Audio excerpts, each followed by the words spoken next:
오늘 말씀은 민수기 22장 1절부터 20절까지의 말씀입니다. 저와 여러분이 한 절씩 교독하겠습니다. 이스라엘 자손이 또 길을 떠나 모압 평지에 진을 쳤으니 요단 건너편 곧 여리고 맞은편이더라.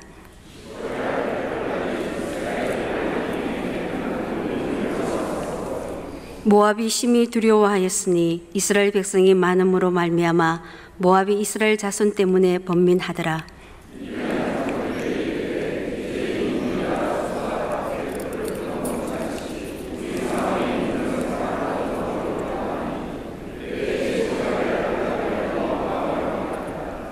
그가 사신을 부올의 아들 발람의 고향인 강가 보돌에 보내어 발람을 부르게 하여 이르되, 보라, 한 민족이 애굽에서 나왔는데 그들이 지면에 덮여서 우리 맞은편에 거주하였고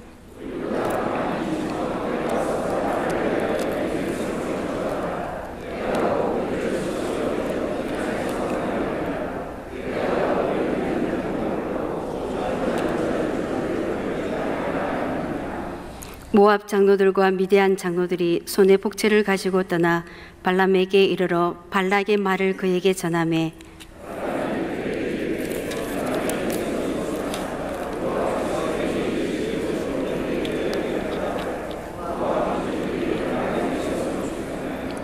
하나님이 발람에게 임하여 말씀하시되, 너와 함께 있는 이 사람들이 누구냐?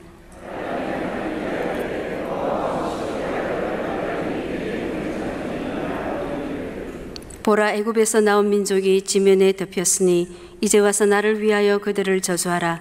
내가 곧 그들을 쳐서 몰아낼 수 있으리라 하나이다.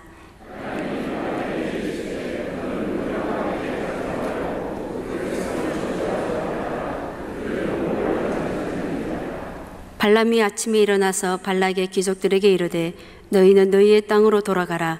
여호와께서 내가 너희와 함께 가기를 허락하지 아니하시느니라.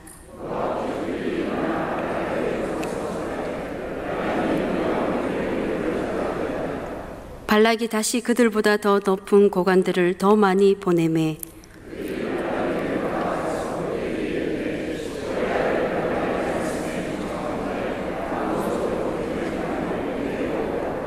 내가 그들을 높여 크게 존귀하게 하고 그대가 내게 말하는 것은 무엇이든지 시행하리니 청하건대 와서 나를 위하여 이 백성을 저주하라 하시더이다.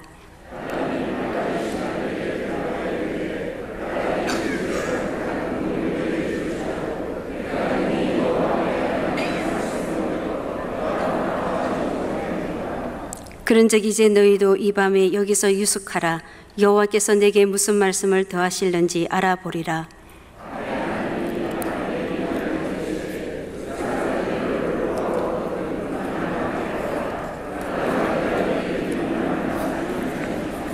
아멘. 오늘부터 우리가 민수기 22장부터 24장까지를 좀 당분간 살펴보게 될 것입니다. 이스라엘에 관한 축복의 말씀입니다. 그런데 이 축복의 말씀을 이스라엘 사람이 아닌 외국인 선지자의 입을 통해 축복하신다는 것이 좀 특징적입니다. 그 사람 이름이 부올의 아들 발람이다 이렇게 나와 있습니다. 마치 아브라함이 조카 롯을 구하고 나서 돌아갈 때 전후 맥락도 없이 뜬금없이 나타난 제사장 멜기세덱 기억나시죠? 그 멜기세덱처럼 이 발람은 전후 배경도 없이 갑작스럽게 등장을 합니다. 그리고 이 발람에 대해서는 성경 안에서 두 가지 시각이 공존합니다. 첫 번째는 참되고 신실한 선지자이다 라는 시각입니다. 두 번째로는 악하고 거짓된 선지자다 라는 시각입니다. 두 가지가 공존합니다. 그래서 나중에 뒤에 가면은 이 발람을 보고 힐난하고 비난하기도 하고 또 신실한 선지자고 추켜 세우기도 합니다. 무엇을 뜻하냐? 이 발람 안에는 두 가지 시각이 공존하도록 행보가 갈지자로 왔다 갔다 한다는 것을 뜻합니다. 그래서 실제로 민수기 31장 8절 뒷부분에는 보면 이스라엘이 배교하도록 모압 여인을 이스라엘 백성들 안에 끌어들이는 그런 역할을 발람이 나중에는 합니다. 그래서 이스라엘에게 죽임을 당합니다. 하지만 적어도 22장부터 24장까지 나오는 이 발람의 출발은 하나님 앞에 대단히 신실했었습니다. 이스라엘이 점점 모압 땅에 가까이 오게 되면서 이 모압 왕 발락이 두려움을 느끼게 됩니다.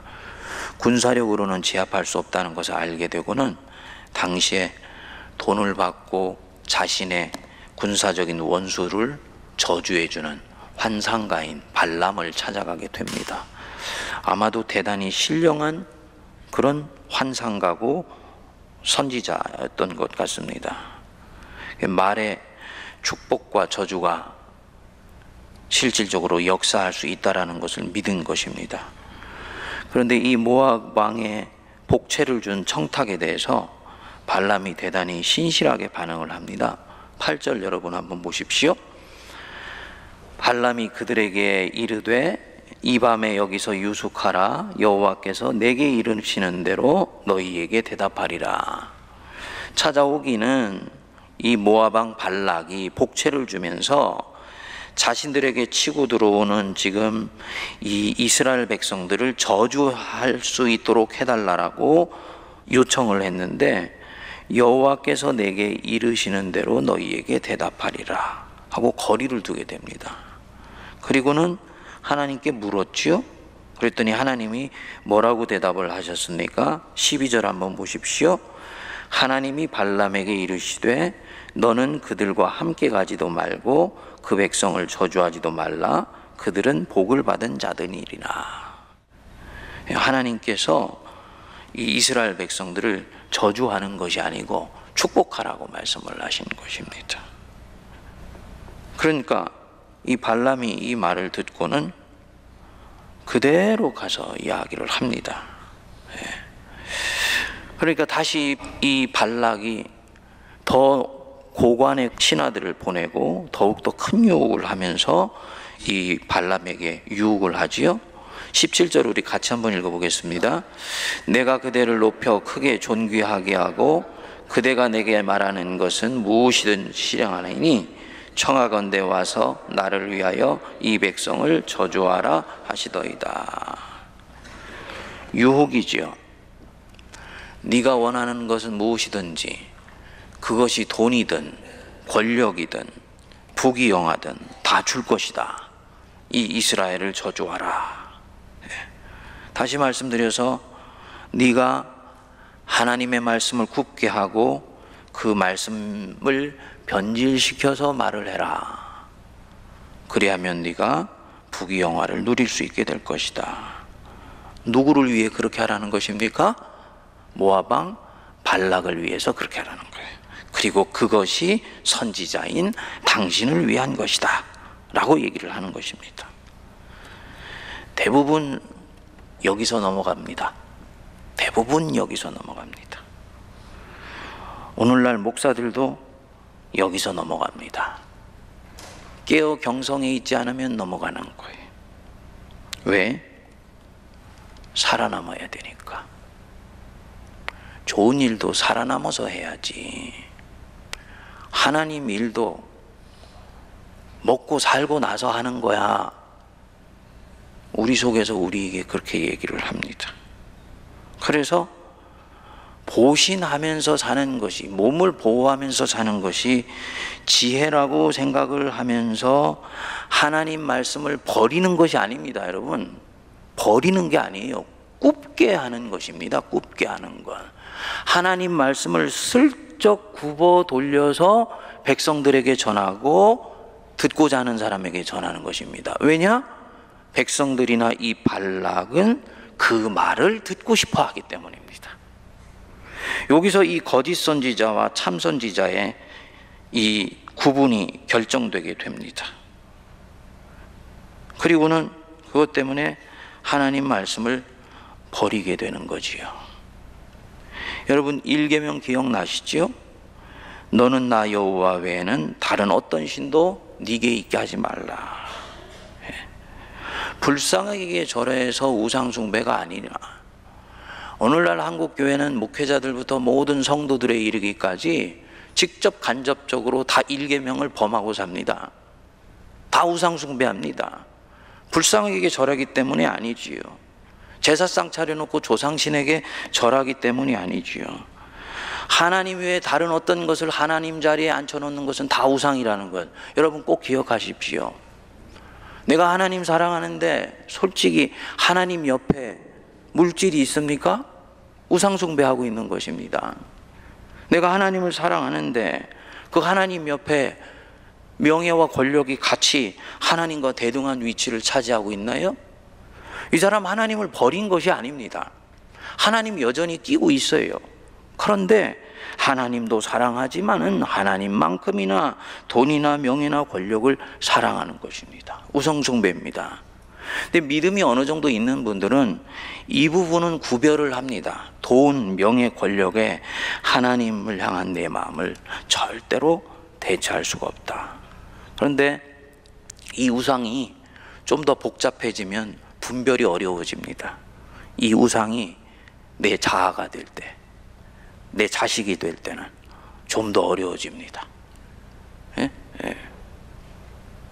그런데 그 우상이요, 자아를 뛰어넘어서 가치관이라든지 신념이라든지 선호하는 이념이 되면 그때는 더욱더 복잡해집니다. 왜냐? 신념이나 가치관이나 어떤 사상은 상당히 그럴싸한 가치라는 것으로, 우리 인생을 걸만한 그 무엇으로 포장했기 때문입니다. 그러나 하나님과 그분의 말씀, 그분의 나라에 비춰보면 그 어떤 것도 절대로 영원할 수 없다는 건 여러분 꼭 기억하시기 바랍니다. 저와 여러분들의 마음을 궁극적으로 가져가야 되는 것은 영원한 것이에요. 지나가는 것에 내 자신을 두면 안 됩니다. 그것이 내 마음 빼앗으면 그 순간은 적어도 내가 하나님을 배반한 것이고 예수를 버린 것이며 예수를 배반한 것입니다. 주님이 참아주시는 것이지 잘했기 때문에 보듬어 주시는 것이 아니라는 것을 우리가 꼭 기억해야 됩니다. 근데 이 발람이 참 이 대목에서는 신실합니다. 18절 여러분 한번 보십시오. 우리 한번 읽어볼까요? 발람이 발락의 신하들에게 대답하여 이르되 발락이 그 집에 가득한 은금을 내게 줄지라도 내가 능히 여호와 내 하나님의 말씀을 어겨 덜하거나 더하지 못하겠노라. 은금을 가득 내게 줄지라도 내가 능히 여호와 내 하나님의 말씀을 어겨서 덜 말하지도 않고 더 말하지도 않겠다. 있는 그대로 말씀을 드리겠다. 성경에 등장하는 이 순간 이 발람이 참 용사입니다. 그래서 결국은 발락 왕의 거짓 예언 요구를 단호하게 뿌리칩니다. 하나님, 내가 섬기는 참신이 말하려고 하는 것을 내가 더 말하거나 덜 말할 수는 없다. 하나님 말씀대로 할 것이다. 여러분, 이런 결단을 하고 이런 선택을 하며 사는 것 쉽습니까? 쉽지 않아요. 기도는요, 하나님 뜻대로 살게 해주십시오. 하나님 말씀대로 살게 해주십시오. 끊임없이 기도하는데 저도 여러분들도 하나님 뜻대로 인생을 사는 것이 만만치 않습니다. 두 가지가 채워지지 않으면 하나님 말씀대로 살 수가 없습니다. 처음에는 하나님 말씀대로 출발할 수 있습니다. 그러나 이 두 가지가 채워지지 않으면 끝까지 그리로 가지는 못합니다. 첫째로는 하나님을 사랑하지 않으면 하나님의 뜻을 끝까지 쫓을 수가 없습니다. 대단히 간단한 것 같지만 어렵고도 중요한 말씀입니다. 하나님을 뭐 해야 된다고요?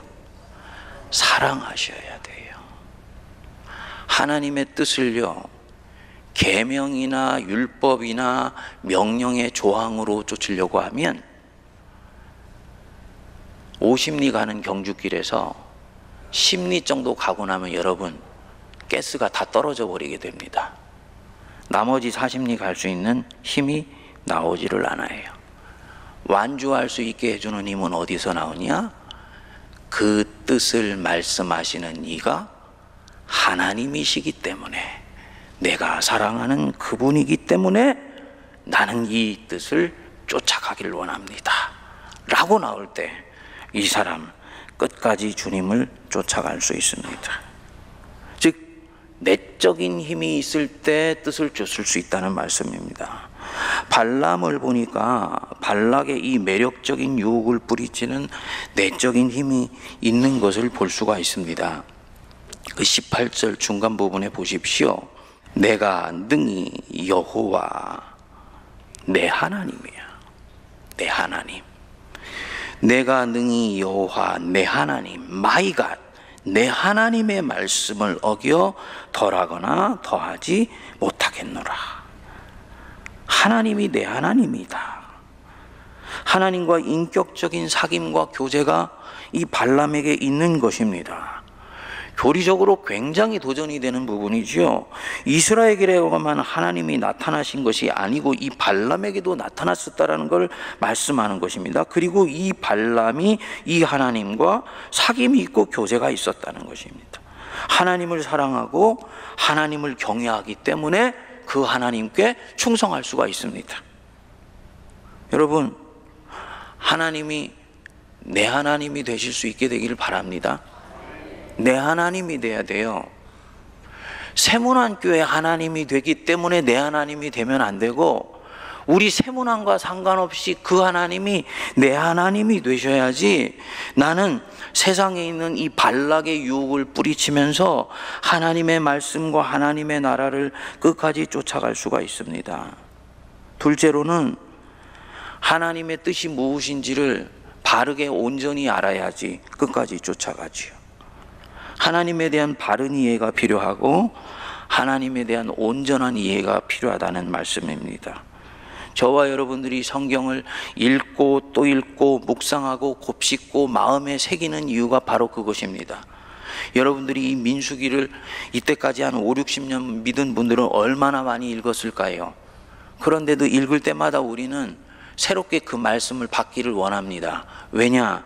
성경 자체가 새롭기도 하거니와 오늘 내게 말씀하시는 이 하나님이 내게 새롭게 가르쳐 주실 것을 믿기 때문입니다. 예수 믿는 사람이 언제 망하냐? 나는 대충 이제 주님이 어떤 분인지 알겠다 라고 생각할 때 여러분 기억하십시오. 이미 그분 망한 분입니다.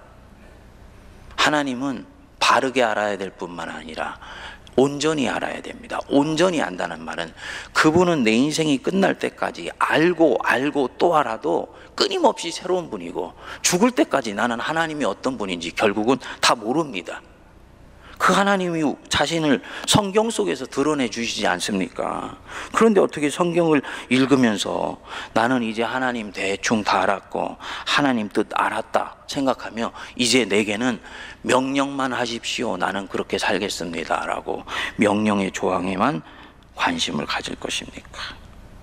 이런 부분에 있어서 저와 여러분들이 신앙생활을 할 때는 우리의 신앙은 믿음의 여정이라는 걸 꼭 기억해야 됩니다. 저는 돌이켜보면 29살 때 신학을 해가지고 지금까지 오고 하면서도 제가 오류투성이었고 잘못된 판단투성이었다라는 것을 하나님을 알아가면 알아갈수록 깨달아요. 그때 내가 하나님을 잘못 알았었구나, 하나님의 뜻을 잘못 헤아렸었구나, 이런 경우들이 대단히 많이 있습니다. 돌이켜 비춰보니까 그런 것입니다. 내가 알았던 하나님에 대해서 내가 더 풍성하고 온전히 알지 못했으며, 그랬기 때문에 그분의 뜻을 그때 잘못 굽어서 생각해 왔다는 것을 뒤늦게 알게 되는 것입니다. 나무라지 아니하시죠. 버리지 아니하시죠. 왜냐? 모르고 행했기 때문에. 그렇지만 질문은 새롭게 오는 것입니다. 하나님을 온전히 알고자 한다면은 끊임없이 참 진리에 자신을 개방하여서 끊임없이 자신을 수정하고 고치면서 새롭게 되어가는 것, 이게 그리스도인의 삶의 여정이에요. 그래서 그리스도인은 순례자고 구도자인 것입니다. 저와 여러분, 고착되면 망한다는 거 꼭 기억하시기 바랍니다. 이 발람은 결국 이스라엘 백성에게 죽임을 당한다고 그러지 않았습니까? 이렇게 신실했던 사람이 어느 순간 갑자기 이 이스라엘 백성들을 유혹하는 일에 모압 여인들을 끌어들이는 일들을 해버려가지고 결국은 패망을 하게 됩니다. 왜 그랬을까? 처음에 사랑했던 그 하나님 어느 순간 되면서 시큰둥해졌던 것 같아요. 처음에 하나님 말씀이 무엇인지 반듯하게 알았던 사람이 시간이 지나면서 하나님께 머리를 조아리는 일들이 점점 횟수가 줄어들었던 것 같습니다. 나중에 민수기 뒷부분에 갔을 때는요, 하나님한테 묻지 않고 본인이 결행을 해버립니다. 결국은 하나님이 이 발람을 인생 속에서 지워버리시게 됩니다. 여러분, 우리가 이 발람의 인생에서 깊이 배울 수 있게 되기를 바랍니다. 무엇보다도 하나님이 내 하나님 되시려, 주님이 나의 주님 되시도록, 주님 내가 사랑하기 때문에 내가 주님 배반하지 않을게요. 주님 뜻 끝까지 따라갈 수 있게 되기를 원합니다. 이 기도가 나올 수 있게 되기를 바랍니다. 내가 이제 주님 알았다, 인생을 살아야 되는 기본적인 이치를 다 알았다 생각하고 마음의 문이 폐쇄되어 새롭게 내게 다가오시는 하나님을 옆으로 밀쳐내는 그런 우리가 되지 않게 되기를 바랍니다. 그래서 예수 그리스도를 끝까지 따라가는 저와 여러분 되시기를 주의 이름으로 축복드립니다. 기도하겠습니다. 하나님 아버지, 저희들의 인생의 최고의 가치가 하나님의 뜻을 쫓으며 하나님의 나라를 사모하는 것이 되게 하여 주십시오. 젊었을 때는 수없이 많은 것들을 손에 쥐기를 원하며 출발했으나 결국 이 모든 것들은 바다 위에 움켜진 모래처럼 우리 인생 속에 빠져나가며 하나님과 그분의 말씀과 그분의 나라만이 우리 안에 영원하며 주님 앞에 가는 날까지 우리가 손에 쥐고 가는 것임을 깨달아 알게 하여 주옵소서. 오늘 이름도 알지 못했으며 이스라엘 백성에게 나타나지도 않았던 한 선지자의 인생의 출발을 통해 도전받게 하여 주시고, 이방인도 알았던 내 하나님, 택하신 백성된 저희들이 진정으로 내 하나님이라 고백할 수 있게 하여 주옵소서. 어제 내 하나님이라 고백했는데 오늘은 성경의 하나님이요 교리의 하나님이요 그저 교회의 하나님만으로 제한되지 않게 하여 주시고, 오늘도 내게 새롭게 다가오시는 우리 하나님 만나는 저희들 되게 하여 주옵소서. 그 주님 사랑하기 때문에 끝까지 우리 예수님 쫓아갈 수 있게 하시고, 주님의 뜻을 부르신 그 자리에 실현해 나가려고 눈물을 흘리며 씨를 뿌리는 주의 백성들 되게 하여 주옵소서. 새로운 것과 온전한 것을 깨달아 알기 위하여 늘 자신을 개방하게 하시고, 오늘도 새로운 모습으로 내게 다가오시는 그 하나님을, 아버지 어린아이가 아버지 하나님을 바라보는 그 순전한 눈빛으로 바라보는 이날 될 수 있도록 은혜를 내려 주옵소서. 사랑하는 성도들도 오늘도 세상 한복판에서 믿음을 붙들고 살아갈 때 지치거나 낙심하지 않게 하시고, 세상의 것들에 두려워하지 않게 하여 주시고, 너는 내 것이라 말씀하시는 우리 하나님 붙들고 승리하게 하여 주옵소서. 지금은 우리 주 예수 그리스도의 크신 은혜와 하나님 아버지의 만극하신 사랑하심과 성령님의 위로교통 감동 감화 역사하심이 하나님을 내 하나님이라고 믿고 고백하며 주님을 끝까지 따라가기로 다짐하는 거룩한 주의 백성들 머리머리 위에 피로 값주고 사신 이 제단과 이 나라와 이 민족과 저 북녘과 전 세계에 흩어져 있는 하나님의 백성들 위에 이제로부터 영원토록 함께하옵시기를 간절히 축원하옵나이다. 아멘.